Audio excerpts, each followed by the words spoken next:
Hello అండి. Hi, welcome back to ఆగ్మిస్టీ vlogs and foodies. ఈరోజు వీడియోలో ఎంతో టేస్ట్గా అలాగే క్రిస్పీగా కరకరలాడే అటువంటి కారపూస, ఎటువంటి పిండిలు యాడ్ చేయకుండా అలాగే పప్పులు ఉడకబెట్టి కలపకుండా చాలా టేస్టీగా క్రిస్పీగా అండ్ ఈజీగా కేవలం బియ్యం పిండితో మరి ఎలా ప్రిపేర్ చేసుకోవాలని వీడియోలో చూసేద్దామండి. చాలా టేస్టీగా ఉంటాయి, అలాగే ఈజీగా చేసుకోవచ్చు. ఎవరైనా కూడా సింపుల్గా ఎలా చేయాలో చూపిస్తాను. వీడియో చూసే ముందు తప్పకుండా ఒక లైక్ ఇచ్చేసి మన ఛానల్ని సబ్స్క్రైబ్ చేసుకోండి. ఇక లేట్ చేయకుండా మరి ఏవి ఎలా ప్రిపేర్ చేయాలో చూసేద్దాం. ముందుగా ఒక బౌల్లోకి 2 కప్పుల వరకు పొడి బియ్యం పిండి తీసేసుకుందాం. ఇలా పొడి బియ్యం తీసుకున్న తర్వాత దీనిలోకి ఇప్పుడు కాస్త అంటే ఒక ½ టేబుల్ స్పూన్ వరకు వామును ఇలా క్రష్ చేసుకొని వేసుకుందాం. కావాలంటే లైట్గా ఇలా పౌడర్ లాగైనా కూడా చేసుకొని వేసుకోవచ్చు. ఇలా వాము వేసుకున్నాక దీనిలోకి ఒక 1 టేబుల్ స్పూన్ వరకు నువ్వులను కూడా యాడ్ చేద్దామండి. నువ్వులు వేయడం ద్వారా టేస్ట్ అనేది చాలా బాగుంటుంది. ఒక 1 టేబుల్ స్పూన్ వరకు వేస్తున్నాను. మీరు కావాలంటే మరి కాస్త ఎక్కువ యాడ్ చేసుకోవచ్చు. ఇప్పుడు రుచికి తగినంత సాల్ట్ కూడా వేసుకొని ఒక 1 టేబుల్ స్పూన్ వరకు బటర్ కానీ లేదంటే నెయ్యి కానీ వేసేసుకుందాం. నేనైతే ఇక్కడ నెయ్యి వేస్తున్నాను. ఇలా వేసుకొని పిండిని ఒకసారి బాగా కలిపేసుకుందాం. ఇలా పిండిని అంతా కూడా బాగా కలిపేసుకున్న తర్వాత ఇప్పుడు తగినన్ని వాటర్ కూడా వేసుకుంటూ పిండిని సాఫ్ట్గా కలిపేసుకోవాలి. ఇంకొక విషయం ఏంటంటే ఇందులో కారం కానీ లేదంటే పచ్చిమిర్చి పేస్ట్ కానీ ఏం వేయట్లేదు. ఒకవేళ మీరు కావాలంటే వేసుకోవచ్చు.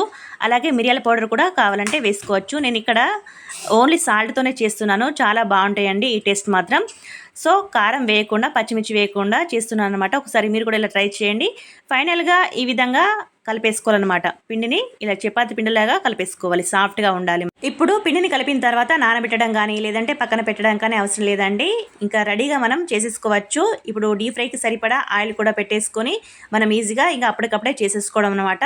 ఇలా కలిపిన తర్వాత ఇప్పుడు ఇవి చేయడానికి అనేసి మనం ఇప్పుడు కారపూసల గొట్టం ఉంటుంది కదా, అదేనండి మిషన్. మీరు జంతికలు ఉంటారేమో. సో ఈ జంతికల గొట్టం తీసేసుకొని ఈ విధంగా మీరు కావాలంటే కాస్త హోల్స్ పెద్దగా ఉన్నటువంటి బిల్ అనేది తీసుకోవచ్చు, లేదంటే చిన్నగా ఉన్నటువంటి తీసుకోవచ్చు. నేను మీడియం సైజు ఉన్నది తీసుకుంటున్నాను. దానికి కూడా కొద్దిగా ఆయిల్ అప్లై చేసి లోపల పెట్టేసుకుందాం. అలాగే ఈ మిషన్ కూడా కాస్త ఆయిల్ అప్లై చేసుకుందాం. ఈజీగా హార్డ్ ఉండకుండా ఇలా ఈజీగా ప్రెస్ అవ్వడానికి మనం కాస్త ఆయిల్ అప్లై చేస్తున్నాం. ఆ తర్వాత ఈ పిండిని చిన్న చిన్న ముద్దలుగా చేసుకొని దీంట్లో పట్టే వరకు వేసేసుకోవాలన్నమాట. మరీ నిండుగా కాకుండా కాస్త ప్లేస్ వదిలేసి ఇలా పెట్టేసుకోవాలి. ఇప్పుడు దీన్ని సెట్ చేసుకుందాం. మీరు ఇలా ప్రెస్ చేసే మిషన్ అయినా కూడా తీసుకోవచ్చు. కాకపోతే అది అందరికీ చేరాదు. ఇలా అయితే ఈజీగా చేస్తుందండి. ఎవరికైనా కానీ చేసుకోవచ్చు. చేరని వాళ్ళైనా మొదటిసారి చేసే వాళ్ళైనా కూడా ఈజీగా చేసుకోవచ్చు. చాలా ఈజీగా ఉంటుంది. ఎక్కువ ప్రెస్ చేయాల్సిన అవసరం కూడా లేదు. జస్ట్ ఇలా తిప్పితే వచ్చేస్తుంది అనమాట. ఇప్పుడు ఇది ఇలా టైట్గా తిప్పేసుకోవాలన్నమాట. ఒకసారి జస్ట్ ఇలా తిప్పేద్దాం. చూడండి, ఈజీగా వచ్చేస్తుంది. ఇప్పుడు డీప్ ఫ్రైకి సరిపడా ఆయిల్ రెడీగా పెట్టుకొని ఆయిల్ అంతా చక్కగా హీట్ అయి ఉండాలి. ఆలోపు మనం ఇలా చిన్న ప్లేట్ తీసుకొని దానికి కాస్త ఆయిల్ అప్లై చేయండి. చేయకపోయినా కూడా పర్లేదు. ఇలా చిన్నగా వేస్తున్నాను. మీరు కావాలంటే పెద్ద సైజు కూడా వేసుకోవచ్చు, లేదా డైరెక్ట్ ఆయిల్లో కూడా వేసుకోవచ్చు. అది కూడా చూపిస్తాను ఎలాగనేది. సో ఈ విధంగా వేసుకోవాలండి. ఇలా ఒక ప్లేట్ మీద కూడా వేస్తాను. అలాగే ఒక చిల్లుల గరిటె ఉంటుంది కదా, దాని మీద కూడా ఒకసారి వేసి చూపిస్తాను. చూడండి, మనకి ఇలా పర్ఫెక్ట్గా ఈజీగా వేయచ్చు అనమాట. ఆయిల్ కాలుతుందేమో భయం లేకుండా ఇలా చేసుకోవచ్చు అనమాట. ఇప్పుడు ఈ చిల్లుల గరిటెకి కాస్త ఆయిల్ అప్లై చేసుకొని దీనిపైన కూడా చిన్నగా వేసేసుకుందాం. జస్ట్ ఇలా తిప్పితే అయిపోతుందండి. ఈజీగా వచ్చేస్తుంది. మనకు కావాల్సిన కాడ తిప్పేసుకుని మిగతాది ఇలా కట్ చేసుకుంటే సరిపోతుంది. చూసారు కదండి, ఈ విధంగా. ఇప్పుడు ఆయిల్లో వేసుకోవడమేనండి. ఆయిల్ కాస్త హీట్ అయి ఉండాలి. ఇలా వేసేసుకొని ఇలా వేసుకున్న తర్వాత మంచి కలర్ వచ్చి క్రిస్పీగా అయిన తర్వాత తీసేసుకోవాలి. ఇలా వేయగానే బబుల్స్ వచ్చేస్తాయి. ఇందులో పట్టే వరకు వేస్తున్నాను. ఇందులో ఆయిల్కి సరిపడా వేసేసుకోవాలి. ఫ్రీగా కలపడానికి కూడా ఈజీగా ఉంటుంది కదా. సో అందుకనేసి 2 చేశాను, 2 వేస్తున్నాను. ఇప్పుడైతే ప్రజెంట్ ఇలా అంతా కూడా వేసుకొని స్టవ్ని మీడియం ఫ్లేమ్లో పెట్టేసుకొని మంచి కలర్ రావాలి. అలాగే క్రిస్పీ కావాలన్నమాట.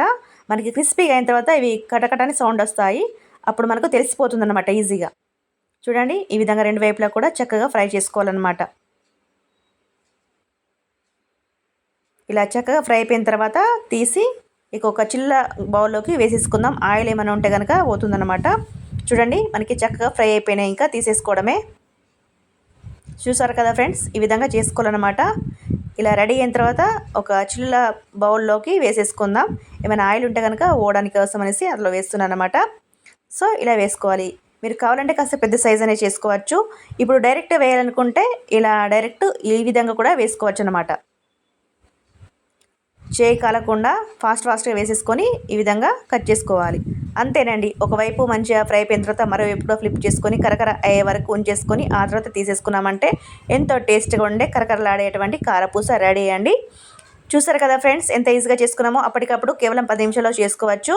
మీకు కావాల్సినవన్నీ కూడా చేసుకోవచ్చు ఈజీగా. మరి టేస్ట్ అయితే మాత్రం చాలా అంటే చాలా టేస్టీగా క్రిస్పీగా ఉంటాయన్నమాట.